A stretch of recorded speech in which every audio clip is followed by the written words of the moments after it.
What's up? It is 12 Hub Podcast, episode 19, and we have special guests in the house. We have my guy Mitch, Amy, and Terry, who just left the whole thing, but they are with us here, in spirit.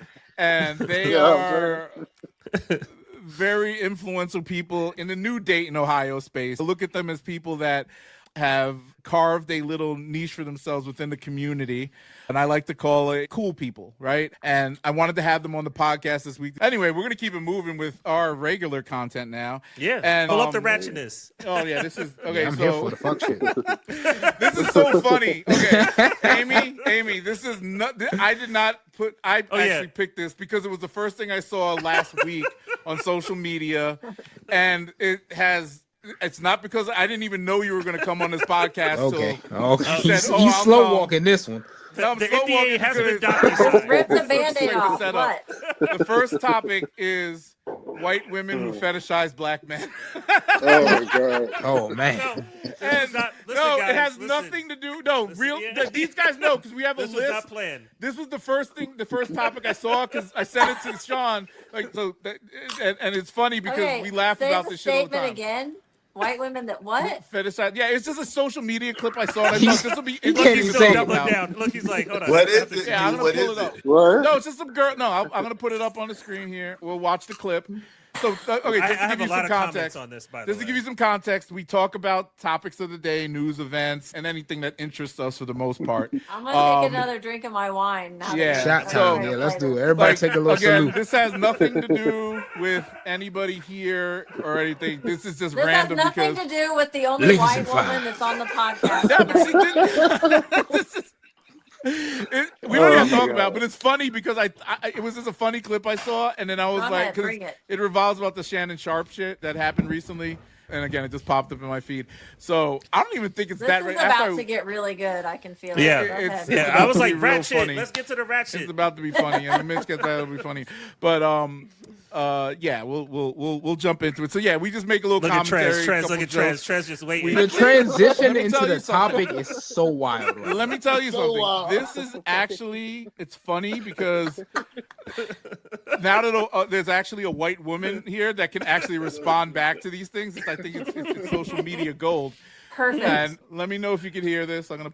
And I don't think what this woman said. I didn't even think it was really that crazy, but I said it to Sean. We didn't even talk about it yet, but it's kind of funny. Let me see. Wait. No. Can you hear that? No, you haven't figured this out yet? This happens every time when you play. No, I think yeah, this happened last time too. Hey, let me stop. My man Shannon Sharpe said white women, white water rafting, white Diffendale. It don't matter. Lakers in 5, bro. Like you said, it don't matter. I have intimate knowledge of this subject. Intimate knowledge. On the reverse I know what side, I did wrong. I have a reverse side. Here we go. All right, let me reload this. I figured it out. I was picking the wrong viewing format. Dated black guys since the age of 15. Okay, you can hear that, right? Yeah. Okay, cool. Let me know this. So there you go. Ready. Has dated black guys since the age of 15. I feel like you guys need my perspective on this Shannon Sharpe shit because everything I'm seeing is like white women are fetishizing black men. Like the Shannon Sharpe sitch, like the girl said something about I want your black baby. I have had black men come to me and say, I want you to have my black baby. Not, I want you to have my baby. That's the acceptable response. No, I want you to have my black baby. And I have had black men ask me to say very derogatory things in bed. For real. Hey. Yeah. So part of it is not that white women are fetishizing black men. It's like the opposite. And I feel like this isn't being talked about. And I don't want to get any hate for this, guys, because this is my personal experience. But I've had more black men than not mention race in our relationship as like a. I don't know. I don't even know if that's like the right way to describe it. But there are some black men in this world that I think like I don't know if they want to reenact. I don't know if it's like a power trip of like. She paused that real quick. It's a whole category called race play. I just feel like that piece is important to this puzzle. Reenact what? As a white girl who has dated black guys since the age of 15, I feel like you guys need my perspective. Oh my god. Has she never heard of black.com? Black.com. Hey, whoa. So I like the HD version, Kari. Yeah, because hey, look here. So I found There's that been some times. The reason I found that interesting when I first proposed this thing, because yes, obviously, you know, I've dated white women. Sean had. I don't know, Dakar, if you ever dated a white girl, whatever. I know My Terry, you grandmama said watched you this dated all podcast, so around. I'm the married to spectrum. white. So. Yeah, Amy, I have no clue. I know you have kids and shit. I don't know if you dated black guys or not, so I don't know. I'm assuming Trez. I mean, we're all pretty much it's a white girl, black, whatever. You don't care. I'm assuming, right? Because there's also a line between hitting a white girl and dating a white girl. Wait, what are you saying, Trez? Say that? No, I'm saying I don't really care. You don't discriminate. Okay. So Yeah, there's nothing here. So there's no cosplay or fetish shit going on when it comes to like who we choose as mates. But I do kind of see what she's saying, because the Shannon Sharpe shit is very interesting, because he's black, and he has black kids, and then all of a sudden he's dating some Instagram thought and talking about black babies and this and that and all this crazy shit. And I'm wondering, like, you know, and look, be as honest as you want to be when it comes to this stuff, and if you want to, you know, because people will hear this. I think of it like, you know, I'd never had a quote unquote fetish for white women or well, maybe some of the girls that I did date that were white, because I did. Yeah, there was like, oh, I'm just trying out the black, you know, when I've dated like Indian girls, for instance, or whoever, they were just like, ooh, it's so exotic. Yeah, I'm like, exotic? Look at you. You're from fucking India and shit. Like, what are we talking about here? You know, like this shit, what are you talking about exotic? Like, and that shit kind of offended me, because that's, you know, that goes into the whole mandingo and all that other crap that, you know, all that buck breaking shit from slavery. So I want to hear it from y'all. And Amy, I don't want to pick on you, but chime in when you feel like chiming in if you want to chime in, or you can just listen and laugh, whatever. Let us know your perspective. It's not that serious. People make such a big deal about this shit. It's like it's not that serious. And the Shannon Sharpe thing, we should be more alarmed that she was like 19 than the fact that she was white. But she's of age. That means nothing. If she was 15, that's a discussion. But she was of age. How old is Shannon Sharpe? Who cares? Like 57. He could have been 95. 56, she was of age and he was of age. I mean, look at Bill Belichick and his girlfriend. Oh, I know. Nobody's saying anything about that. Valid. There we go. Not even a race thing, just like the age gap is wild. Plenty of people say stuff about Bill Leonardo Belichick. DiCaprio. George Clooney has been known to. Oh, Leo cuts him off at 25. Leo. He cuts him off at 25. So you're right. Yeah, people have discussed that. It's more of an age thing than That's a mature perspective. I think people take away from the age conversation because, in Hugh's elegant words, she's an Instagram thought. Like, everybody knows she's here to sell twat. Like, wow. I mean, that's I haven't heard what somebody people say get on. that word in years. That's what people get on OF for. They're not. I'm just surprised you use that word. That's like crazy. I haven't heard that word. Vagina, whatever you want to switch it out with, but like, it's one of those words. Shannon Sharpe's situation, to me, should have not reached the public eye unless those claims of sexual and physical abuse were valid. Like, is it creepy he dating somebody so young? Is it weird to be like, hey, let me give you that black baby? Definitely. Batman couldn't interrogate those messages out of me. But like, you know, as far as like the race thing is concerned, is me personally, I've dated people of different races. It never became an issue until it's like, hey, do you want to meet my parents? And it's kind of like, yeah. So I had what year were they born? Yeah. You know, you get a little apprehensive, but I've never had a situation where I was criticized for being black. It might have been some times where some awkward moments.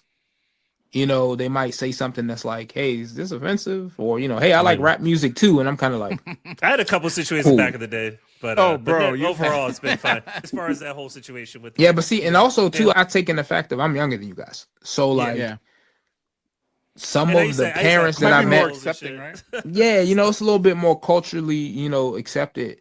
Yeah. And as far as like, if I had kids, hey man, like I really don't care. Like, you're happy, I'm happy. I don't care about none of that stuff. It's irrelevant. Yeah, it really is. Like, it is some attraction people have, like you said, to opposite races because it's different for them. Now that's something psychologically they got to work out on the couch. You know what I'm saying? Like, I'm dating you because my dad's gonna hate you. Like, what? I had one of those, but living dangerously. Oh my god! And then, you know, I think too. Like, it is like it's some nuances on both sides though. Yeah, for sure. You about to say something, Terry? Yeah. I mean, if you're asking the question, if what she said has some validity, I would say yes. but it goes both ways.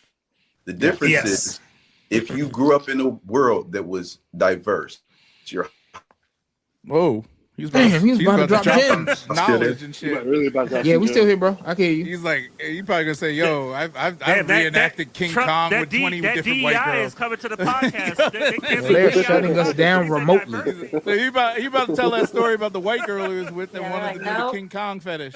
Terry, I can't hear you. Finish your story. No DEI on Twitter. Oh, go get back. We missed all that. What were you saying? Go ahead, brother. You're back. Can you hear us? If there is Fade to black. There's a government official behind your camera, but twice.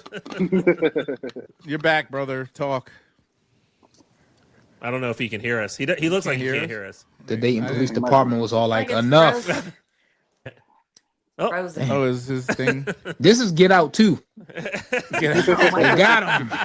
This is a digital version. Terry, you might want to be the log second in, one lost log on this back podcast. in, close it, and then open it up again. That's fine. You back, Terry? Nope. We lost Mitch entirely, so I don't know where the fuck he went. The Kardashians got him. Mitch said, "White woman as a music producer, I'm out of here." He's like, "It's about AI. I'm out." Well, I do think. I mean, while he's getting stuff, I do think definitely goes both ways. But I think that's if there's ever an attraction, right? If you're intimate with somebody, there's gonna be some whatever, right, that you're gonna get into. That's just kind of the natural progression. But Terry, you back? I wanted to hear that story. I don't know. It's just weird. Like, white women claim black men are most likely to fetishize race and relationships. And that's not true. Terry was making a good point, though. It can be on both sides for sure. Like in the past, from what I've heard from people, certain ethnicities, races, when you're a black man, you have that establishes you as a symbol in social circles. Like, oh man, he's got a Asian woman. Or he's got that's a white woman. Man. That's not like nowadays. These kids are so they don't. Well, I will say now, it's also. I also say where you're from. That's where I think Terry's about to get into. Yeah, like me living in Richmond, Virginia, my whole life. That's always been a thing. Like I go see my aunts, I go see my grandma. It's who you dating? Is she black? Is she white? That's like an initial question. I live especially closer to the south. Yeah, bro. Yeah. So I live in San Diego. That's like. For like 9 months, that wasn't a thing at all. Matter of fact, like it's not a lot of black people in San Diego, so you're gonna see majority interracial relationships, like black dating Mexicans, black dating whites, black dating Pacific Islanders. It's more of a cultural thing to where it's not. It's like the systemic racism of the South isn't there, so it's just it's not really a thing out west. I'm more liberal. Exactly. Yeah, but that fetishization. So the problem here is, and this is what I talk about this all the time. Like Sean and I've had that discussion. Like when it comes to like she said in the thing, the kink aspect of things. I don't think that there's many quote unquote kinks that black people have over white people. Especially look, I put my list up. I put my list up. I mean, y'all been watching the Diddy trial lately? Let me focus that. White men. Let me change it to white men. I'm gonna do the list. No, white. I'm not because I don't want to put white women in a spot because white women don't do this. As far as okay. We about to start sharing our internet histories. No. I'm saying it's out there. Because I'm disappeared like the other two guys. Let me put it to you this way. And when it comes to adult content, now we've all seen. I'm not gonna fucking put myself in as like I've never watched a porn flick. All the popular content on porn nowadays, and mind you, 60% of America is white. A large percent of that's adult males. The fetish, from a fetish perspective, stepmom porn, which is weird. I'm just listing off shit. No, this is what. Because I saw you like diverting eyes. I'm like, who we getting this from? What site? Stepmom, stepdaughter, like stepson, step whatever, anything stepping on the thing. So semi-incestuous. That's a fetish. That's a content category that's popular amongst white males. Okay. Oh, stepbrother, I got my head stuck in the windows. Yeah, that shit. Second secondhand. Trans women. A lot of like that. That's a big content category for white males. They love like women with penises. And what's the other thing? Oh, the cucking. Them, like the white woman with the black man. When you second when you watching the person that you with get screwed. Mm-hmm. Okay. Exactly. No, not even that. No, just this black white women with black men. Dude. Yeah. I mean, that's sort of, if you talk. Cucking is racial? I thought cucking could be like anything. From a cultural perspective. Well, the interracial black. It's typically the interracial. Okay. Yeah. Okay. That's a very popular thing amongst white men, but at the same time, it's just weird because I always think I was like, they like this shit, but then they call, they're the biggest judges of character and shit like that. Like when it comes to religion and all this other shit. Oh yeah, I've been called hard R by somebody whose partner was black, and I'm just like, huh? Hey, it's like, hold on. I was like, well, what? I don't know. Like again, Amy, I'm pretty sure you know more white men than we do. How? It was a crackhead episode. It's in the archives. Do you know? Well, are they consuming this stuff? I'm just assuming this from what I saw. I saw a documentary on this, and I saw. I don't know what they're consuming. I feel like they're not going to tell me what they're consuming. Well, the white man search history. I'm going to be the last person they tell if they're consuming any of that. Yeah. Oh, look, it's just weird. I think that this not weird. I think that shit's crazy. Look it up. Look it up. Weird. Like I said, hey man, you kind of just start scrolling through pages, you start seeing some wild shit. It's a genre that's out there. That stepmom is considered tame nowadays. That's tame, yeah. They got it's basically just MILFs just banging younger actors. Mm-hmm. So they just feel like, hey, since there's an age gap here, let's categorize. Porn's got to have a story sometimes. I don't really care for the story. Just get into the action. Like the cultural demographics and how things are. There's a lot of divorced families. Men remarry. And sometimes if they have, they marry a much more attractive person than the mother. And there's no bloodline. There's been situations where the mom and the daughter dating the same guy. Have you seen those? Even the shit with there's somebody on Instagram right now that a mom and daughter. Yeah. Oh, I see them. Guy and they're both pregnant. I'm like, no. Yeah. What? No. They're doing that for money. Either way, like that's the way that shit's gone, and it's. I'm gonna need to see some DNA tests on that. I need to make sure it's real. Well, it's all acting either way, but I don't know the fetishizing. I don't think there is in this new with these younger people now. I think that people genuinely get together because they have connections. I think from a cultural perspective, American culture is sort of like this mishmash of black culture and whatever you consider white culture, which would be like everything else, right? So I don't think that there's people that really think about these things. Maybe this lady and Shannon Sharpe. And people like bigots and racists and people want to keep racial purity in their things. It's what the Democrats putting all that fluoride in our water. Hear the word fetish, I think of really weird shit. So black and white, that's not weird to me. But yeah, I agree. No, but it is weird to somebody's grandma and grandpa or somebody who don't like it. Hell yeah. But it's not weird. It's not weird. No, it's not weird. I'm saying it's more. I said it was more accepting to other generations, but it was something different. To my mom and dad, if they saw an interracial piece of adult content, that was a fetish thing back in the day. Because back in the day, I seen some shit where motherfucking the girls was wearing Klan hoods and the man was smacked. I was like, damn.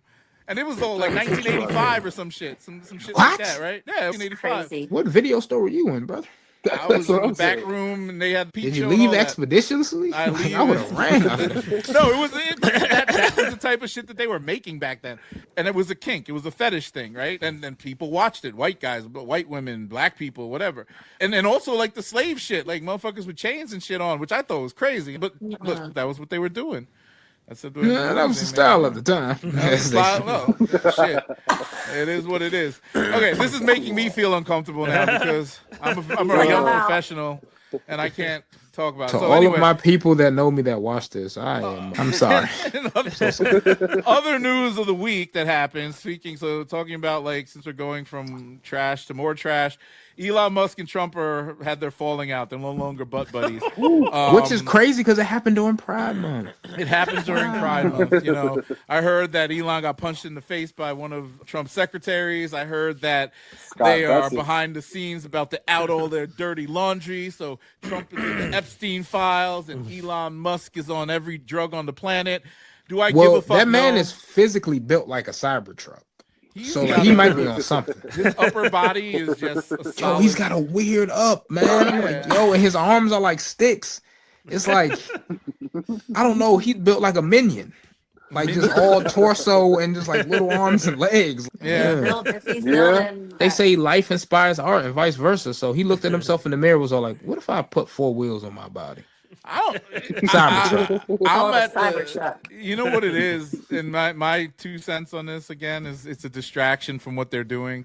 I think because look what's happening now in California, which is taking over the news. I'm 9,000% sure Elon Musk is going to tweet out an AI picture of Donald Trump naked, and it's going to distract us from seeing what's the martial law that's going on in Cali right now over protests. You know, and I don't disagree. Yeah, it's like we know it's happening, but people are just straight away, and then we're like, oh, fuck it. Whatever. I mean, the man owns one of the largest social media platforms on the planet with tons of satellites in the sky manipulating, distributing, and providing internet for nations upon nations who wouldn't have it otherwise. That man, when you talk about a distraction, he's the key distraction. He's the ultimate source of, I can wave a flashlight to a cat and then everyone's going to jump to that. Because what's happening in LA is, if you saw this on the television without knowing it was in LA, an average American would be like, what third world country is this? Where's this going on at? And, you know, meanwhile, people are memeing the fact that I knew Trump was in the Epstein files. Also, we knew that years ago. Yeah, like we knew that, bro. There's this hardcore video of them partying and shit, and they were saying they're besties. They've been besties for 20 years. Stephen Hawking was also there. So what are we talking about? You know what I'm saying? Wild boy, man. You know, it's crazy. Yeah. So I mean, I don't want to dwell into that. I do got a question. News. Yeah, go ahead. Because I didn't go down the rabbit hole. You know, you go on social media, you see a post, and you blink and you refresh, and it's gone. You can't ever find it ever again. That happened to me a bunch of times. They were saying that Trump is ordering the cease of production of Teslas in the States. Is that true? I need to get that lease going. They have that $100 a month lease going. $200 a month. I'm sorry. You better hurry, Hugh. I haven't heard that. The fact that I only saw it one time, because I'm thinking about not just the fact that they're having their beef. It's the fact that would displace millions of American jobs, from the manufacturing facilities in Texas to the individual dealerships across the country, along with those stores that you see in the mall that get you interested. Like, I'm like, brother, I know you hate the guy, but that's hundreds of thousands of jobs. The stock is still moving, so it's moving back up. So I don't think that's happening. I think it's moving back up because a lot of people are seeing how dirt cheap this is making Teslas, and they're like, shit, now's the time. I always wanted a Model X. Yeah. Well, they've been dealing the Model Y. It was $300 a month, $1,000 down for a lease. That's great. Oh wow! I need a second car. That's what I spend on sneakers every week. So, or Terry, where's Terry? Oh no, Terry, you're Amy. Amy, she lit up Tesla. It's a nice car. I'm stuck on Teslas. You know, the way they vandalize them in the city, I wouldn't even want to risk it. I haven't had any problems. What do you have? Do you have Model S? Yeah. Oh, you have the black Model S I saw parked in front of the... We have the same car. I was like, whose car is this? You have the exact same car as me. What color is your car, Hugh, since you pointed out her color? Black. Fetishizer. Black. Like big black cars. You're doxed. Yo, BB's... Hey, chill out, bro. Look at her. Yeah, no way this man just made a BBC reference. You're a wild song. BBC, big black cars. Big black cars. That's the new name of the episode. But let me tell you, and Amy, like, that car, we've had our first car was a Model 3. I took my wife a bit of time to she's like, what if I run out of energy and we die on the road? And she's over that shit now. Once we got the Model S and the Model 3 took care of us through the pandemic, I'm not looking backwards. I don't know if I could drive another car. I know. It's such a good, was she really concerned that you was living in Pentagon Electric Car City? No, listen, dying? We got this in 2019, so it was still... Okay, still relatively okay. Yeah, okay. The Model 3 had just come out, and that was our first car. And then, back then, those cars used to turn heads. We were like, we had a nice red one. You used to see a Tesla drive through. You used to be like, this guy's got to be rich. Oh yeah, everybody said that shit. Now they're everywhere.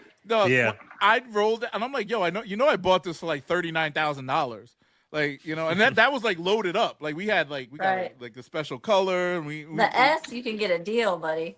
You know it's cooked when you go to the 7-Eleven. You go to 7-Eleven and you see like a bunch of YNs and ski masks and tank tops, and you go, So Tesla's just everywhere now. Yeah, no, but that's the thing. They're relatively safe. I hope the car never goes under like the company but other people are catching up. But when you actually, it's like how people get used to a certain type of I don't even know, like AI generated artists. It's like I don't know what it is, like a certain something that's just different. Like the car way of life. Yeah, it's a way of life. Yes, like vaccines. Yes, yeah. No, I don't even know. Like I don't even know what to compare it to. But it differentiates, and Sean knows this. He's been driving Tesla between his car, his regular car, and that one. Mm-hmm. You loved it. I know you already said it. This car is like amazing. It's fun to drive. Yeah. It's easy to, once you get used to looking left, but you think it just changes your whole perspective on driving. And with the Model S, you get both because you have the regular dashboard and the thing on the side. But you really, it's just better the way they set up everything and makes it so convenient. Fun. And the service is really good too. Oh my God, they came by and they gave me a new steering wheel.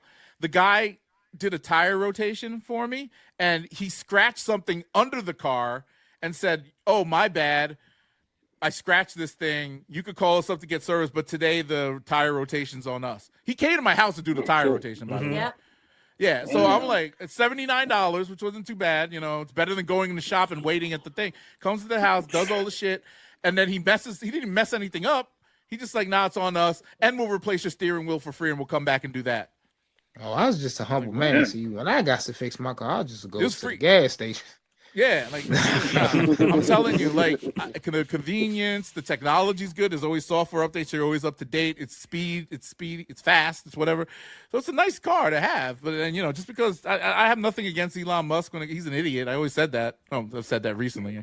I never thought he was a genius, but some people who think, and we argue about this all the time. Well, the man made a bunch of money. There's a lot of idiots with money. I don't understand why people don't get that. Some people, Sean. I mean, Elon Musk is just a really smart investor. He's an idiot, bro. man. He's never invented any of the things that he sells. Yeah, you can't. I mean, Steve Jobs was the same way. He never invented it. Steve Jobs actually hated the idea of the iPhone. Yeah, he got ousted. He was brilliant in the sense. Well, he was brilliant enough to get kicked out of Apple. He was brilliant enough to get kicked out of Apple, and then he started his own company. He had ideas. And then came back. Yeah, well, that's the whole thing. Ideas are a big part of being brilliant. You can do a lot. You have to have an idea, and then you have to execute. However you get to from A to B in execution, like you got to give somebody kudos to that for that point, because a lot of people have a lot of ideas and never do shit. A lot of people have no ideas and never do shit, right? So at the end of it, it's like the dude in the hood that could play better than all the NBA players, quote unquote, but never did anything, Jordan. Right? Michael Jordan. They just talked about that on ESPN. Paul Pierce was like, they were saying LeBron don't have a bag. Oh, right? That nonsense. Yeah. And he was saying, I know plenty of people in the hood with a bag. They ain't gonna make it in the league though. They can't get the points. Yeah, he's like, look, when you talking about a bag and you talking about 50,000 points, who needs a bag? So I get what you're saying. Like, you can have all the ideas in the world, but without the capital to start putting it to fruition, without the know-how to get copyrights and trademark registrations, without a team to help you, and that idea ain't worth shit. Yeah, and it does take that type of, and I feel I'll give you this one. Yeah, I think, and I said this before, I like the way Elon Musk runs companies, even though it's like terrible the way he runs companies. The way he runs employees, the way he demands certain things of people. He does it in a way that kind of is overbearing and whatever. I do it in a subtle way that motivates people. That's why I work well. I have low turnover whenever I manage people, when I've worked for companies. Like, people work for me in the same position for 3-4 years, no promotion, nothing. They're cool with it because they like working for me. And that's like a very hard skill to master, but it makes for good managers, right? And you're saying you're South African. I don't really. South Africans work that way. Oh no, like Elon Musk. Nobody wants to work for him. He just pays them a shit ton of money and tells them not to go home if they want to keep making a shit ton of money. So he is a lot like Steve Jobs. Steve Jobs managed like that too. Like, he elevated a lot of smart people, but they had to work their asses off to keep those positions, or he fired them. Yeah. Elon Musk does the same thing. They're not kind to the worker, but there's a way to manipulate the mind of the worker. They're socially awkward too. Like, there's something about like how smart they are with like just being socially awkward. It's like Asperger's. That Asperger's. Yeah, brilliant people have that. Yeah. Oh, you got it too. You got a little touch of the tism. Little autism. Ain't nothing wrong with it. Everything. Join the club, bro. Say you got nicked. Nicked. See, back in the day, that was like Back in the day, you just get your ass whooped. Yeah, like you I'm gonna beat that mental stigma out of you. Or you gonna sit on your hands. Like, yep, they would beat the gay out of you, beat everything out of you, right? Bring back whipping. We're talking about, we just talked about the president, his relationship breaking up. There's another thing that I saw. This is interesting. This is kind of old. I know this clip is old. I saw my buddy here, Roland Martin, who I've met a few times. And, he's turned from like semi-activist now to a Democratic shill in a sense, And you know Roland, right, Sean? Roland Martin? I've heard that name before. You don't know Roland Martin? Well, you'll see him when he comes on the screen. Older black dude. Yeah, like he has a show on that dog. He's always out. Well, I'm gonna put this up on the screen because he had this interview. I don't know when it was, but it was with this gentleman. This is Roland Martin. Sean, look at that. You know. Oh Roland. yeah. I know Roland Martin. Oh yeah. I never pay attention to this dude. That squishy face dude is Roland Martin. No, this guy right here. The one on the left. The guy the one wearing the dashiki looking thing. Yeah. He looked like one of the Oompa Loompas from Tim Burton's Willy Wonka movie. I thought that's who that was. Wait, there's no sound on this. Why is there never any sound? Anyway, he had this interview, and I don't know when this interview was. It just, again, posted up on my thing. But this is one of those topics I really like to talk about. He's talking about how, is there any need for black people to actually vote in elections since government people do nothing for us? And I agree and disagree at the same time with it, because where do those votes actually go? And this is one of those topics that we got screwed over with Obama. I think the president that done the most for black people in the last 30 years has probably been Trump. And he did something for, incarcerated black people, right? And then you could always say, well, Congressional Black Caucus does this, they pass laws for that. But none of that shit actually empowers or benefits. And why do we have to lean on government to do that for us? That's why. It also depends on the scale of election. Like, people say it's an excuse. Other people, vibe with it. But a president is representing, the American people, which includes everyone. Now, if you want to start getting a little bit more strategic about your community, you want to start thinking about local government as well, which I feel a lot of people, not just black, people of color in general, they kind of just check all the boxes at that point. Like, hey, I voted for the big guy. I guess I'm a Democrat. Check. Yeah, but don't money interests always mess up even small-time politicians, right? And how does it go? Like, Amy, what is your perspective on that? White woman, what is that? What do you think? About money? No, wait. Let me play the clip first. I'm sorry, you guys didn't see the clip, so you because I want to see what this dude sound like. What he's talking about. All right, let me because he look like he don't have a weird voice. Oh, Roland or the kid? That's okay. So I just got confused. What's this guy we about to watch name? I don't know the guy's name. I forgot. No, Roland Martin. I'm thinking that's the guy who directed Independence Day. That's Roland Emmerich. Joy. Right, I don't know who this guy is. I know that guy. Oh, it's muted. I don't understand why. That's Akon. You guys see that? You can't hear that, right? You can't hear it. No. Yeah, I can't hear. That's so weird. All right, I'm gonna move it back out, and then present again. Oh wait, stop Roland presenting. Martin. Present. Boink. Share. It should be playing, but it's not. There's no sound on this. Why is there no sound? You got the little mute button? Click. Nah, bro. I don't know what's going on here. Oh, we're gonna get a technical advisor by the end of episode 30. We're gonna have a guy. All right, stop. It's giving boomer pod. Well, either way, Boomer pod. I am considered a boomer. I am the oldest. How can? No way, you Gen X for sure. No, you're not. Wait, we're born the same year though, right? No. Are you in the 80s or the 70s? I'm about to say, can't accelerate I'm the born in the vulture 70s. age. I'm older than So you. was I. Yeah, I was born in 79. Born in the 80s, crack baby. And what year were you born? 79. She said that. What month? My birthday's tomorrow. So. Oh, Your birthday's tomorrow? Yeah. That's right. I'm January. So you are older than me, but that's very. Yeah, bro, that's Gen X, bro. You're not no boomer. We're both like millennial Gen X. We feel like boomers. I mean, sometimes I think like it. The kid is making me starting to feel like a boomer. Kids ain't lying. Fucked up, man. They're over here with their I'm watching a family friend who got a Nintendo. Are you from down south? Me? Yeah. No. Oh, no, you got a little. Do I have a twang?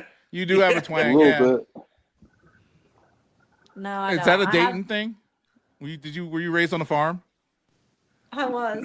Okay, yeah, I was gonna say I picked it up from somewhere. I mean, okay, raised on a farm. I mean, I wasn't.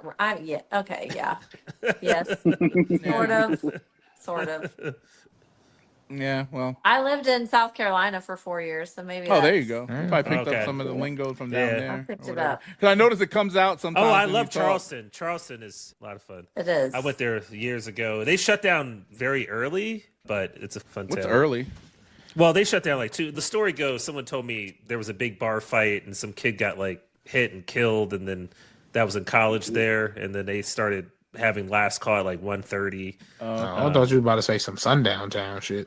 But they have some spots that maybe stay open later. But the main downtown area, when I was there at least, everything closed at 2. Last call. Charlestown races and slots still down there. I remember those commercials growing up. Oh no, you're thinking West Virginia. Oh shit. Okay, Wait, you talking Charleston, South Carolina? So yeah, Charleston, South Carolina. Yeah. Damn, so there's 2 okay, see, I'm culturally dumb. I don't know shit. It's actually fun. It's only like an hour flight from DC. It's a very I'm going to Charleston in August. Oh, my birthday. I loved it down there, man. It was fun. Charleston's fun. It's good food. It was fun. It was they're a very welcoming town and stuff like that. Anyway, we're talking about why YNs don't vote. Let's go. Because it's too much work. It's not on the phone. All right, let me reload that. Let's go. So what's your issue to fight? My issue, I fight for young black men before they die. And that's what I do in my organization. I do teach them to vote, but I don't tell them that voting is going to be the be-all, end-all. No one says the be-all, the end-all, but it's a part of it. But you guys promote voting like it's just going to change like the systemic outlook of the black community. That's not where it's at. We have to get out and go do for self in our own communities. So define do for self. When I say do for self, you shared one of my tweets, my videos, and I was actually a big fan of yours, but you shared one of my tweets. When I said black people need to stop begging the government and go and do for self out in our communities, you shared the video and called me an idiot. I didn't see anything idiotic about that statement. So when you say do for self, like what? Explain that. For example, here in Albany, Georgia, we complain about our school systems a lot. Many of our young men can't read. They have very horrible literacy rates. We don't have any rehab programs here for juvenile offenders. What I decided to do, I started a program 2 years ago, decided to do for self, and I started taking children into my home. I started taking custody of kids from juvenile court, and I started molding them and training them and teaching them skilled trades, etc. Now I'm 21 years old. I just purchased a school here in Albany, Georgia to combat us being in the government-funded schools that are not teaching our children what they need to learn. So that's what I mean by do for self, simply getting up and going out and do it. I beat the stereotype that I'm young black in America and I can't do anything because somebody's holding me down. Absolutely not. So a question. Teenagers went and go ahead. Me and some teenagers went and bought a school,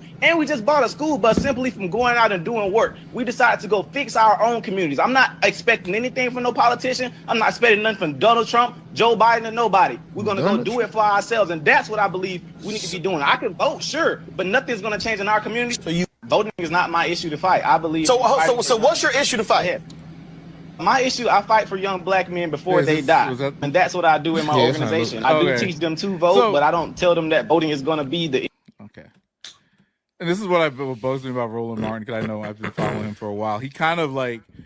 his big thing is like, hey, we have to get with politicians and do things, but that has never historically worked for... like the black community in general. The young man put his money where his mouth is, man. Shout out him, bro. It's weird. I don't even know if he's telling the truth. That could be all bullshit. But I take it with a grain of salt. He's doing whatever. But I do think the economic base, there is enough money out there for black people to kind of do things for themselves. But I feel like Sean and I talk about this all the time, the trust in our own community to do things. And then I wish Terry was here to talk about that too. Like, you know, because he, I don't know. And Amy, are a lot of the people that invest in this stuff, do you guys work with a lot of black investors and things like of that nature in Dayton? He said his partner was Ethiopian. Oh, Ethiopian. Okay. He's not really black. Ethiopian is from Ethiopia. I'm talking about black American. FBA. Well, he could be. Hey, Hugh, he could still be an American. He still could be an American citizen. I mean, there's a cultural thing. Look, I'm black Caribbean. It's definitely a cultural thing. Okay, yeah. Black American is descendant of slave, right? Are you descendant of slave? Sean? I was about to say, you actually named me that? No, hold on. Are you descendants of slaves? is like from. Yeah. We can trace it back. Dakari, you got an African name, so I don't know. You might be. Hey, chill out, man. I'm from Senegal. Bro. Senegal. I was born and raised there. You don't count. Nah, I'm kidding. I'm from Southeast DC, born and raised there, bro. No, I'm talking about your ancestors. Are you first generation? Oh, brother, I've never spit in the tube or picked the booger and sent it somewhere. I don't know where. Are you first generation or second? Like, are your parents immigrants? Oh man, I'm like immigrants. I'm like 20th generation. Oh, so you've been here. So you descended. Oh yeah, we've been here. I'm part Pacific Islander and black. Okay. Yeah. Oh, me too. I've been here. I'm from Richmond, Virginia, man. I've been here. Okay, Amy, what about you? You descendants of slave? That's you see sinners one time. She ain't gonna say anything. I'm joking. That's a joke. You see Haley Stanfield. There's definitely Irish, English, something. Oh, okay. You nailed it. Are you serious? You nailed it. Yeah. Yeah, it was Irish slaves. Can pick a white girl out of a haystack. Of course. You are Danish and Norwegian. One time I guessed with a pinch of Viking. Estonia. One time I guessed from Estonia. They're like, and you got it right. I know what Estonia is. I was like, I know. Yeah, where is How did you know these things? Well, I used to volunteer at an old folks home, and there was a woman there that was from Estonia, and she told me all things about Estonia. And that's crazy. Anyway, you just ain't have dementia. Yeah, nah, I'm fucking. Well, when it comes to this stuff, I don't really get into the whole because there's levels to what black culture is in America. And that's another problem because it's such a mixed bag of things. It could be immigrant, but black is black at the end of the day. But then there's also, I always felt that there's different classes. Like Caribbean people carrying themselves a little different than foundational black Americans. That's what the thing is there when they're descendants of slaves. So then they've been here before, like Caribbean people. So I never say, hey, I deserve more than you because you guys were offered that 40 acres and a mule and never got it. And part of it's I can't judge. But with this guy saying, at the end of the day, with black people in general, wherever they came from, whatever, government has never actually helped in any sense of the word on any level the communities that need it the most. Now, black people who have escaped the ghetto or the hood or their own communities sometimes have, sort of assimilated into, like me. I live in a very white community and I have no clue who my politicians are, but they're taking good care of me. You know what I mean? I get I'm paying them taxes. I'm happy with my arrangements. I have police and anything I need, I call the police right now. They'll be at my door. I can set my own house on fire. They'll come put it out in 5 minutes. They ain't doing that down in whatever part of Dayton. It's all fucked up or whatever. They'll do it here though. So I'm happy with my arrangement and I'm paying for it. But shout out you, House Hugh. No, I'm just saying, but that's what happens. Us field boys got to work hard. Long story short, I feel this brother's message here, but I also kind of see it like if we understood what Roland was trying to say, and if he articulated it, because Roland does not care about the black community per se. He's just saying go and vote for Joe Biden, Kamala Harris, Obama, whoever, and sort it out later. He's not being specific enough. But I don't think it's like one. I mean, I don't think it's one or the other. You can't. You just going out and voting isn't going to change everything, and you just going out and doing community service. It's both. You can't. You can't just stick your foot in one pot. Who is serving your community though? I don't want to go out. I'm not going to look like that shit that's going on in LA. Those people are crusaders. They're dying in the streets for their cause. That's not me. My black ass will donate to the cause. A little different than serving your it's serving in their capacity, but you can serve your community in different way, not necessarily protesting. Yeah, I'm not gonna but that's usually protest, violence, whatever gets the job done. I will finance the war if they. But you're not fighting it. I'm not fighting it because number one? I'm anti-war. I don't think we should be in these stupid situations, but look, the people that you idiots elected, I'm not talking to anybody in this group, maybe Sean, but have put us in weird places. Terry would be in the same situation if he was here. I tell him. Well, look, I try to explain to you all the time. It's an individual responsibility. Hopefully that's a ripple effect. That's the best you can ask for. Like when I first bought a place in a community that people don't pick up trash, I was out there picking up trash. I literally was out there with a bag, picking up trash. Bottles, cans, all this kind of stuff. Someone has to take some kind of ownership. Yeah, someone has to take some kind of ownership themselves right, and set an example, and then maybe 2 or 3 people, right, start to come out, and you form a community. Community can only be formed by something that you are passionate about. You can't be not passionate about your community and do stuff for your community and have really an impact, right? Like, it's not one of those things where, like, you do something once every year and then you're like, oh, I do this for my community. Well, if you're passionate about it, it's a different type of commitment. You know, you have to, like, be vested. And it doesn't mean, like, you have to go to Monday through Friday, you have to be doing something. But it's just like for you, when you walk outside, you have a consciousness about, wow, this is out of place. There's a kid that looks like he needs some food. You know, something like, remember when we used to drive around, I used to give people blankets, right? Like, I would be comforted. And empanadas. Yeah, I would buy empanadas. I'd buy the whole empanadas out. I would have been on the street for that. Dude, you know that empanada spot on what is it on Connecticut Avenue? It was like Connecticut. You know the one across the street. I think the club's called Bedroom now. But Oh, there's yeah, an yeah, empanada spot across the street from there. This Oh, guy don't used, say- oh yeah, it's off Go of there? K in Connecticut or something Yeah. like that. Connecticut, yeah, because I gotta go to 15th and K. Yeah, I'm making a little detour. Yeah, it's around that area. Yeah, it was Bedroom is the club that's next door. It's across the street from it. But this guy, we'd be out there drinking. So there was a few homeless people around there. He'd go and buy like this little empanada spot. He bought like 2 dozen empanadas, and just handing them out on the street. He wants an Damn, empanada, John, giving that's out- some good shit, bro. It's a small gesture, but man, But that's that's the thing. That's, you know, those are things. If you really care about community, then you always, when you walk outside, whatever thing you're doing, you know, is part of your community. If you're trying to do the right thing, you give somebody a little change, you get somebody a meal. If you have that type of consciousness, then that's the part where it becomes ubiquitous, right? Where communities start changing. You can't really regulate anybody to care about community or having like some kind of special sticker, right? It's almost like the I voted sticker, right? Everybody wears that bullshit. and it's like a thing. Right. But in the sense of it, right, what happens after that? You know, everybody focuses on who's going to be president and nothing changes. Yeah, exactly. So to Kari's point, right, that local type of involvement, whether your local politics or just being a good person in your community, that I think that has a great impact. Because shout out community, because 10 years ago where I lived near, you had a farmer's market around there. You was lucky to leave with your socks. Now it's a weekly thing. It's beautiful. Well, Amy, going back to you, like, okay, so are you as apathetic as this gentleman in the video when it comes to your politics? Like how the government's serving you? No, I mean, people get caught up in their own shtick, right? Like, you know, one of them's talking about how important voting is. One of them's talking about being in the community. I think it's important that you go and vote.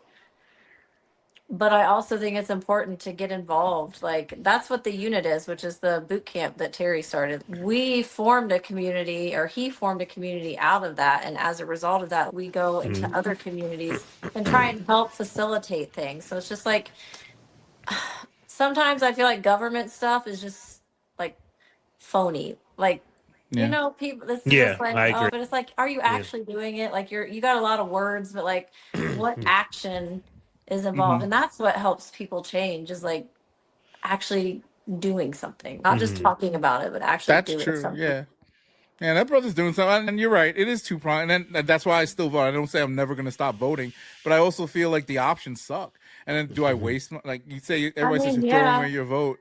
Well, people think that like one politician over another, like, they all are The same. shady. They are all shady, let's be honest, but you still have a responsibility. No, I'm a cynic. I tell you all the Yeah. time. I'm a cynic with all this. It's a pick and choose, you know, who wants to be right or wrong. Our whole system is, foundationally speaking, it's fucked. You know, how this whole thing got started. There's no way that we can sit here today based on how it was built and have any moral high ground for who we voted for. I don't care who you voted for. I mean, they're replaced after 2-4 years, whatever their term is. I have no regrets of who I voted for in the past when I voted, but I also know that I'm hoping that things keep evolving and changing. So maybe next time we put in somebody more progressive. I'm just tired of these old people. I'm not talking to these old white men or whatever. All of them are old, and all of them have no new ideas. And No, everybody just wants to, like, literally the last two presidents wanted to make America great again, Biden and Trump. The same person with different social aspirations. One wants to make America all white. The other one wants to make trans athletes and whatever. You know what I mean? Like, it's so weird, like, how these are the things that in this crazy world are topics that are, like, we're still talking about when everybody's struggling in their own way, shape, or form, whether it's addiction, whether it's mental health, whether it's health, whether it's economically, and I'll put economically above everything else, because that's where people are really struggling. And when the rich guy gives you sweet nothings about lowering taxes and shit, and you don't know anything better, you go with that. When the other guy is saying, hey, we're going to raise taxes on rich people, everybody thinks that's going to hurt me. I'm going to lose my job. Like, that's ridiculous. You know what I mean? Like, I don't even know. I don't know. Education's the key here. Trez, I don't know your politics. Do you? Well, I don't know if you vote. You don't have to mention if you don't care. What do you think about what this brother's talking about? I kind of agree with Amy points. Like, you kind of need both. Like, you're not going to get it solved in voting, especially in the Black community. Like, there's not one time where shit has worked out for the Black community when it comes to voting. Exactly. So, yeah.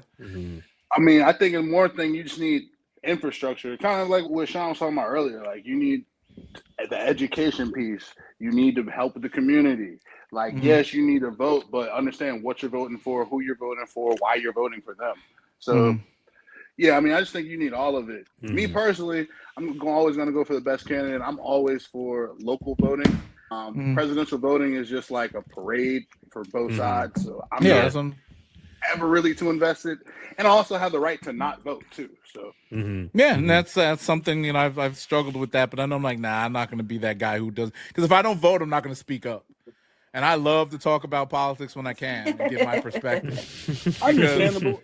Look, I think about Trump, to be honest with you. I don't like the motherfucker in general. I didn't vote for him, but I know there's some things that are benefiting me from a tax perspective. There's things that benefit me from a social perspective with him, But at the end of the day, he's still a piece of shit to me. And that might be ICE might be knocking on my door tomorrow after we post this. But that's just the way I feel about it. I know the guy's ethics and all that shit. He's not a good actor here.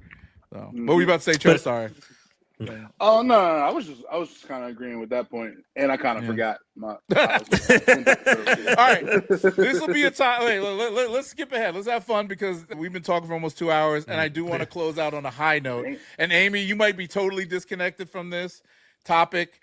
It has nothing to do with you. Don't Black do that. Men. Don't do that to me before we even get into. I'm putting you in the white girl box. I've been in that box all night. Go ahead. I know, because I think we've all thoroughly discussed being in the white girl box tonight. And I think that's what that's why my wife thinks I am my wife thinks I'm sexist, because I do kind of mansplain a lot of things. I think I'm doing that, right? I don't think you're sexist. Go ahead. No, but I am mansplaining though, right?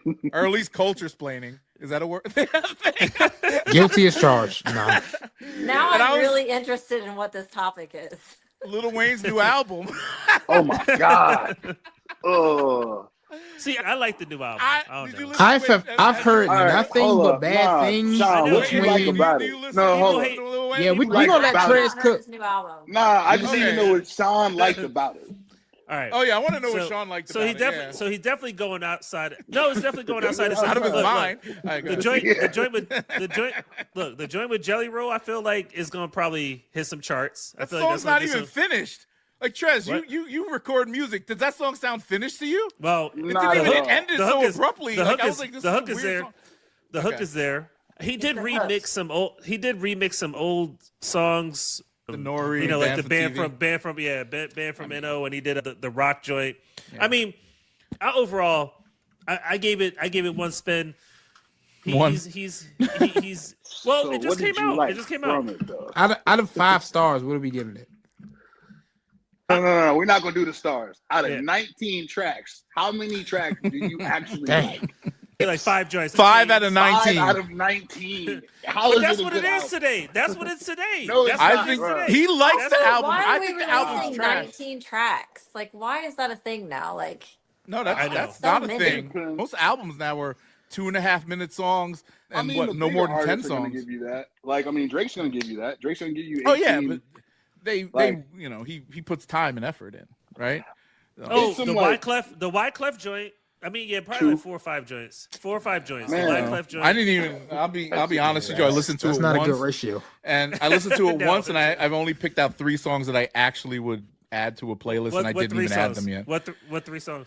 Ironically, the one with Jelly Roll. Let me pull up my I told Spotify. you the Jelly Roll joint gonna go. Why The is Jelly That Jello was- Roll joint- so popular? The Jelly That was a Roll song desperation isn't bad move. as a song. That's the studio. The one with Big Extra Plug is a decent song.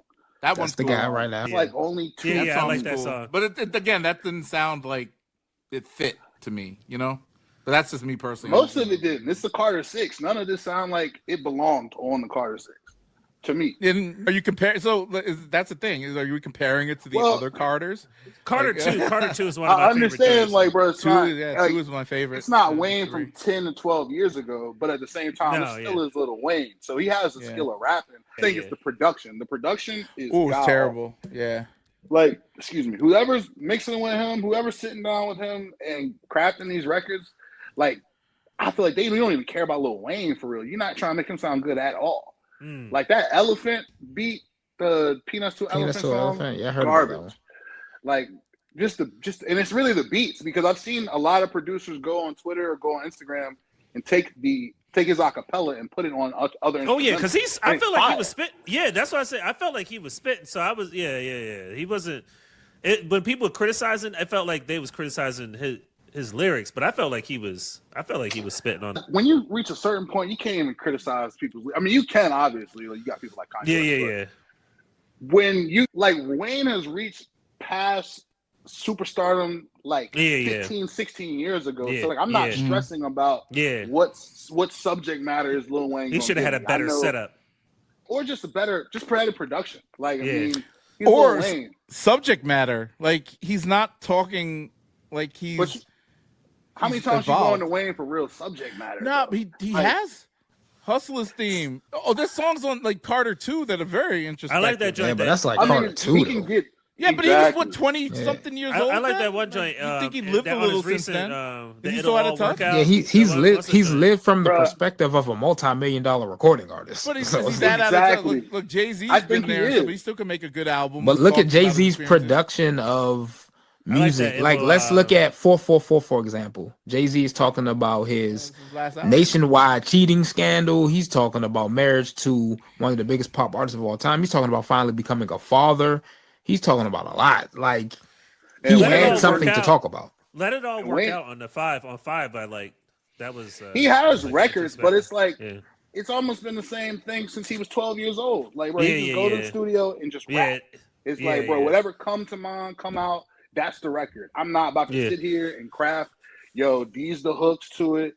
This what it means. This how the first verse I'm about to flip it. Like, nah, he not thinking about that. He just going in and rap. He didn't even write. It's like he bought mixtape Wheezy to a Carter album. Not even without any production though. Like the mixtape. Somebody would have sat him down. Exactly. Like No Ceilings mixtape, the Droughts. Like this is a different animal. Dedications. The dedications.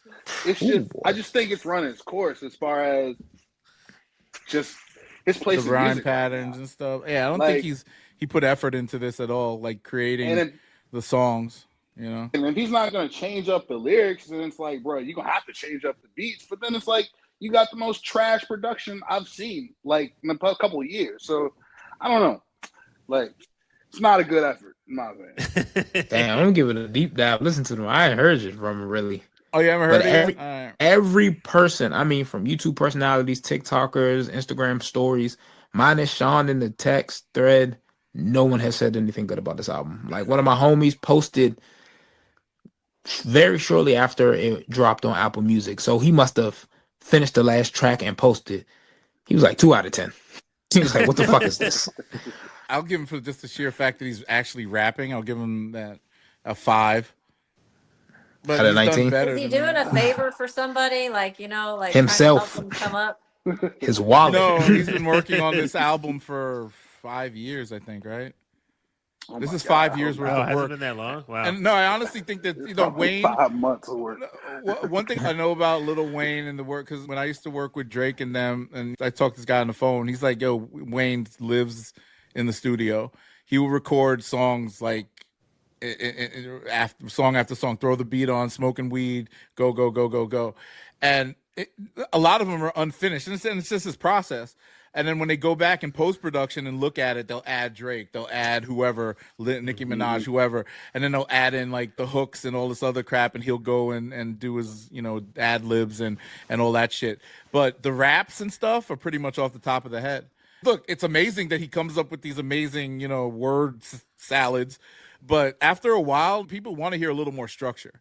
Like, and if you're gonna tell a story, which I don't think he told, like, I have to go back and listen, but was there anything where he actually told like a meaningful, like, oh shit, I could relate to that type of story, or that was cool, and from the wordplay perspective? Because the wordplay on here is weird because he's rhyming, and I saw somebody do this on TikTok. He's just rhyming words to rhyme words. Like that's what and I listened to some songs. And that's like, Lil Wayne. Like Lil no. When he did it before, there was a little bit of purpose behind it. Like, but the way when you've already said inflections. everything, all he talks about is. But all he talks about is just fucking bitches and eating pussy. Bro, when you said that for about 15 years, bro, I don't even know what other way you could say it. Pusha T did really kick his girl out on Mother's Day? Was that? Yeah, it's terrible. Yeah, I heard about that. Pusha T been talking about selling cocaine since the same thing since 2001. But the music's actually good. Good though. Yeah, that's true. They do. And it's more so his thing. It's like Lil Wayne is more punchlines and shit like that. Like he's a punchline king. But it's like a certain time we don't care about punchlines no more. You said them all, bro. You're the king. Like now you gotta do other shit. With Pusha, I mean, Pusha got the coke bars, he the king? Fly ass coke. You don't think Fabulous? No. Joel Santana? Hell no. Nobody from New York is better than hold on. Wait, what? North New York is better than Lil Wayne. Nah, Fabulous got bars. He got some punchlines, but he unless your name is Sean Carter, bro. Hold on, Jada? Yeah. Come on. Trez is feeling Jada Kiss is the GOAT, but Jada Kiss is not better than Lil Wayne, bro. Not better than Wayne, bro. Sorry. Oh, that's a time. Now we want to talk about lyricists. They got him, but Locks got him on that. But like, no, I think lyricism. I mean, I don't think anybody's done it better than like Jay or Nas. Yeah, I was gonna say Jay. Yeah, Jay. Yeah, but then it's different. I mean, there's other people. You could even say Common or whoever, but I think Jay and Nas really defined a whole generation. And then you look at, I don't know, like Wayne. You got other people like Eminem. You got MF Doom that craft these crazy stories. I feel you got to give him his credit, bro. Oh yeah. You definitely Eminem. I like Eminem, but I'm not a fan like that. I'm not a big Eminem fan. Well, his first album, his first joints, I was 2 or 3 albums. But after when I first heard the first album, I remember it was like it was yesterday. I was like, yo, this dude, it's crazy. The second album, my God. Yeah, like shit. I thought he was gonna go to jail. I thought he actually murdered his girlfriend or whatever he said he was doing. You talking about Stan? It was like brand damage. Yeah, I mean back then it was just new to us. It was amazing, you know, and that's when like that type of stuff mattered. But then, like I said, Jay-Z kind of changed it to more storytelling and introspect. We grew up. So, times change. Like our outlook on life is different. Before punchline amazed us, we were such hip hop junkies and shit. Same with Lil Wayne. I think that's you guys' generation. Lil Wayne was that guy who had the punchline and shit. But then, like Fab came out at the same time. Jadakiss and them were at their prime and their peak, putting out the certain types of records. So I would never discredit what they do, but I think because Lil Wayne and even Kanye touched you guys, in a way that made the hey, my damn headphone come out. Kanye ain't touched me. I ain't discussing. It made you kind of like think and scratch your head and go back and be like, oh, I can't believe he said that. And then it inspired like Young Thug, Drake, all these guys that you guys again grew up on more so. And Drake, it's funny, like with Drake, we know in Virginia, you talking about punchline rappers. You can't leave Nicholas F off that list. I'll send you some Nicholas F shit. Like, I don't know if you fuck with him like that, but if he was famous, Ludacris too. Don't forget about Ludacris. Oh yeah. But like Nick in that generation, like the shit. And then Sean, you know this because you just. The first time he heard Nick, he called me. He's like, yo, I want to invest in it. He offered me $25,000. He's like, I got $25,000. I want to put some money in this. I turned it down because I told him it would be a waste of money. This ain't enough. But I'm gonna say, you can give me $25,000 and some empanadas. I'm straight, bro. Nick, bro, I knew. I was all in. Yeah, I say, want me to cut your grass? I got you, bro. Yeah, but I knew Nick was that guy back then, but it just didn't translate. I didn't understand. Maybe it was the production. Maybe it was because he was from Virginia, or maybe it was the industry saying, "Nah, we don't want to do this because it's scary. Like it's too much." But if he actually got on, I mean, look, that's one of Drake's idols, right? So if people actually got to hear that music back in 2004, 2005, even 2003 when I first heard him, I was amazed by it. This guy's talking some crazy shit. The way he, with the gun, like the songs where he was just talking about guns and stuff, the way he was kicking punchlines and those metaphors, I was just amazed by it. And the storytelling. And now he's evolved into something different. Like he's a different type of monster now that I can't even look at it. Like these kids love it, the newer kids, but I just can't get into it because he's not talking to me anymore. Because it's not like the type of rap that I liked from him. But no, I mean, Lil Wayne, he did.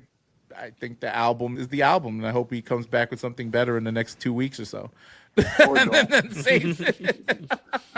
Don't come back at all. Oh He said, "Damn, I ain't that gonna one wheeze." took 5 years. I think you're out of luck. I don't know when the last album came out, to be honest with you. But there's damn, like moving on, because I can't play any songs or else they'll take my copyright strike us. But I'm not going to ask any of you what your favorite song is because half we of you need listen to the that album. jingle. We need the jingle. We get in the booth and make a record for us. Sean wants a we have to, record. man. I'm telling you, it's a visceral type of feeling. Anyway, we add music to it. I'm gonna backwards. So we talk about Lil Wayne. Now we're talking about what's going on in LA, right? This is the last thing for tonight because I think this is an important topic to talk about. Martial law being instituted down there. I don't know what's going on specifically right now in the moment, but National Guard, Marines are going out there. The protests, I didn't know how serious it was. They made it seem like, oh, people are just protesting in the streets, but it looks like property damage is happening, all types of crazy That was shit. over the weekend. Yesterday was pretty well maintained, but over the weekend it was pretty bad. Yeah. So they're doing all this, and ICE people are really stirring the pot. I've seen videos of ICE agents. And remember, they're not law enforcement. They're just government agents with masks on shooting at people and shit with rubber bullets and whatnot. I saw a journalist from Australia get shot in the leg with a rubber bullet.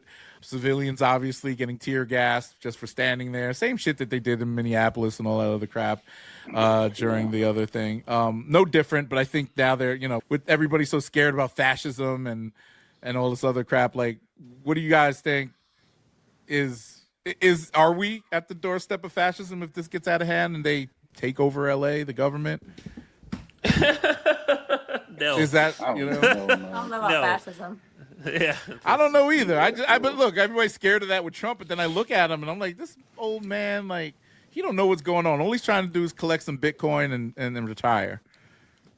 Sometimes I wonder with this stuff too, like how much of it is a political stunt, like theater. I think that assassination. I know they do that. Last summer, that assassination shit, that had to be like, especially the second attempt. The first attempt in general, because how do you let somebody get that close and they nicked his ear and then 2 weeks later it's fine? Because if you've ever been grazed with a bullet, just because it didn't penetrate, that scar not going away. He should have some abrasion or permanent damage to that ear, especially if it pierced. I don't want to get conspiracy theoried up here, but look, it's everything's so far fetched, and that moment, because that's when Kamala Harris a bit momentum, like, okay, the old man dropped out the race. This is some fresh blood. Democrats are hyped up. And then that debate she did pretty well on. That debate, and then all of a sudden, he gets shot in the face. Oh my God, they're trying to kill him, the Democrat. And honestly, it didn't sway me. I was like, damn it, they missed. Not that I want him to die. I love Donald Trump. You are. Ice coming at your house tonight, brother. You better kiss your dog goodbye. Trez left. He's like, yo. He said, this is getting too wild. He's like, I'm out. I'm out. Nah, but like, long story.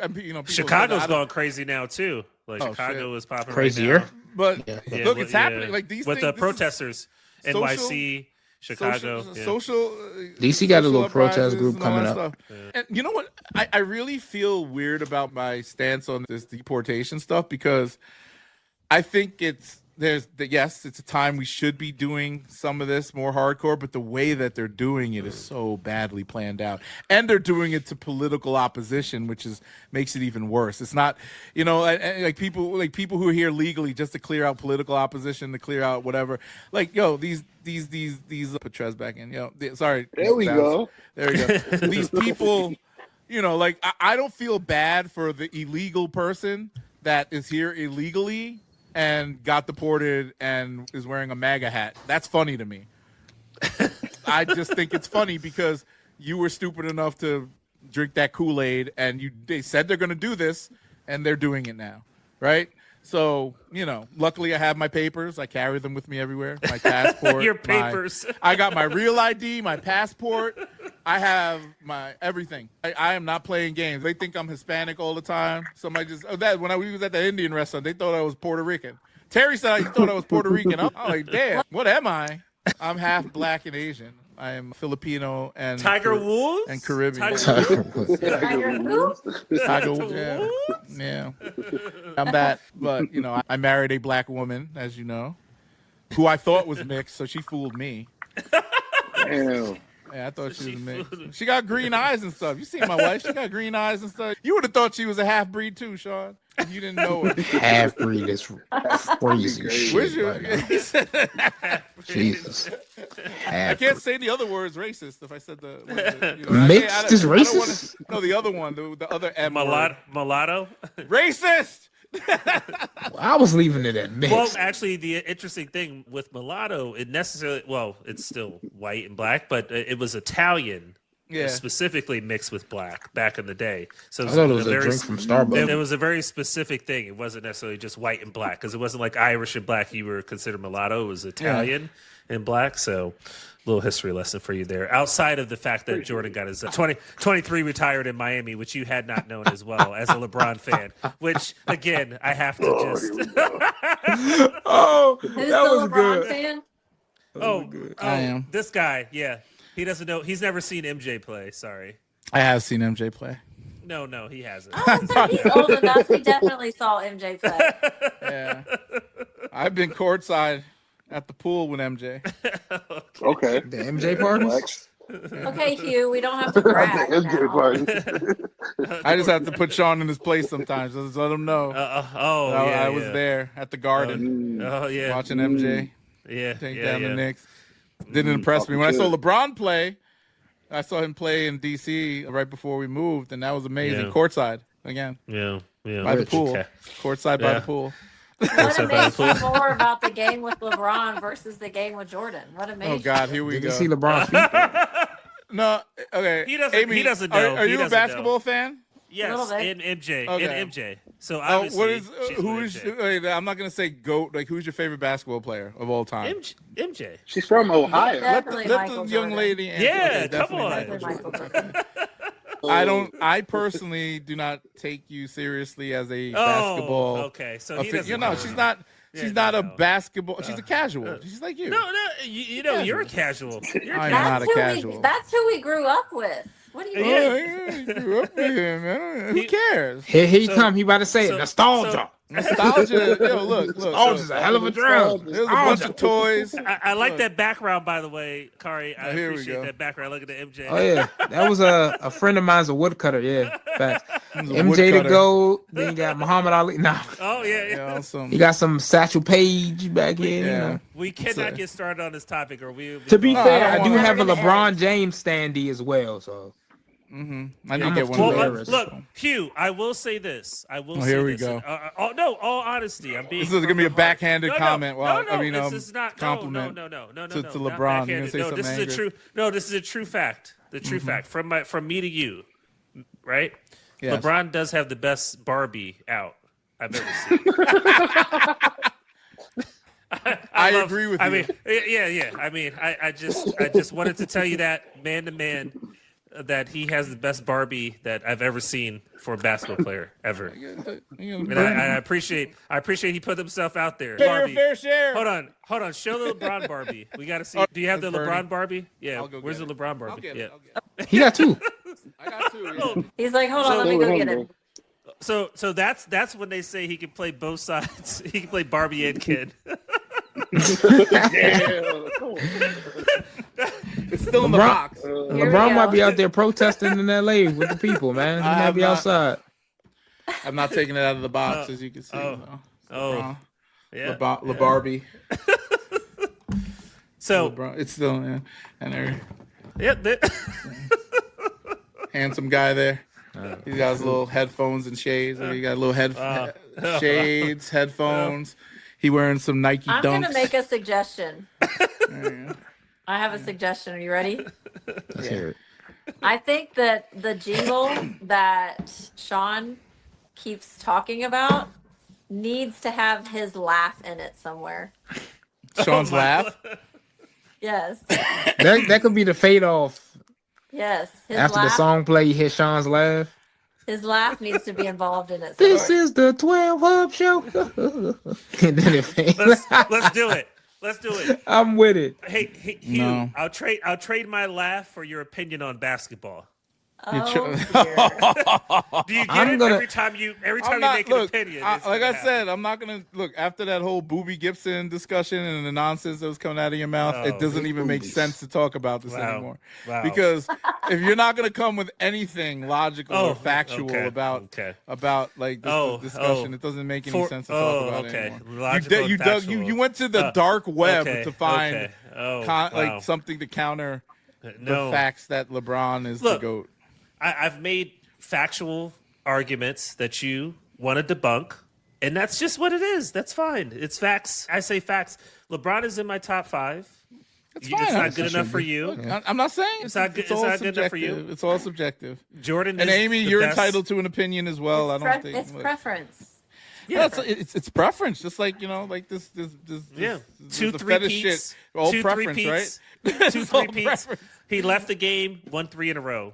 He won 3 in a row before he left the game. He had to take 3 years off. Defensive champ. Before we get into the greatest topic of all time, before I randomly disappear like my other 2 brethren, I'm on 2%. Yeah. And if I do not charge this, I'm out. I'm gonna formally step away. Anyway, since LA.